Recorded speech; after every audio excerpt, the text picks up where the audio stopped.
Different banks, world bank, ADB, హట్కో, నాబార్డ్, నఫిడ్ వీటి ద్వారా యాక్చువల్గా మొత్తం 41,187.7 కోట్లు టైఅప్ చేసాం అధ్యక్ష.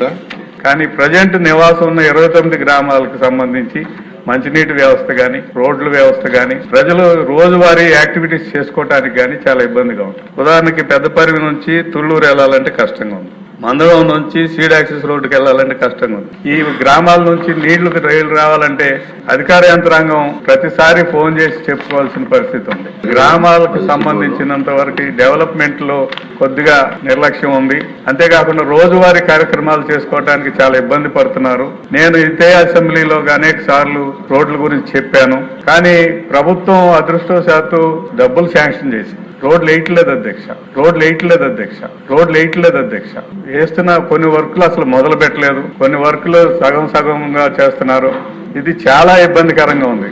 ఆర్ఎండ్బి మినిస్టర్ గారు గ్రాంట్ ఇచ్చారు, టెండర్లు పిలిచారు, టెండర్ అవార్డు అయింది. కానీ ఒక్క కాంట్రాక్టర్ కూడా పనిచేయట్లేదు. చేస్తున్నా కూడా మొదలు పెట్టినట్టు ఎవరైతే అధికారులకు చెబుతున్నామో, జిల్లా కలెక్టర్ గాని మినిస్టర్ గారు గాని వచ్చినప్పుడు చెబుతున్నామో, చెప్పినప్పుడేమో ఒక్కరోజు 2-3 పొక్లైనర్లు తెచ్చి రోడ్డు అంతా కదిలిచ్చి వర్క్ స్టార్ట్ చేసామన్నట్టు చూపిస్తున్నారు తప్ప వర్క్ జరగట్లా. ఎప్పుడు నేను పోయిన అసెంబ్లీలో చెప్పాను అధ్యక్ష, ఈ రోజుకి చాలా రోజువారీగా హైకోర్టుకు వెళ్లేవాళ్ళు, సెక్రటేరియట్ కు వచ్చేవాళ్ళు, గ్రామాల మధ్య ప్రయాణం చేసేవాళ్ళు అందరూ కూడా రోజు మెసేజ్లు పెడుతూ ఫోన్లు చేస్తూ చాలా ఇబ్బంది పడుతున్నాం, మీరు అర్థం చేసుకోండి అని చెబుతున్నారు.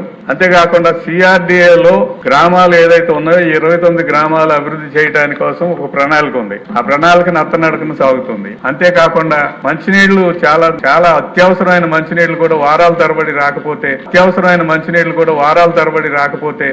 ఎలా ఉంటారు అధ్యక్ష? ఈ గ్రామాల్లో ఒక్క పైసా కూడా లేదు అధ్యక్ష.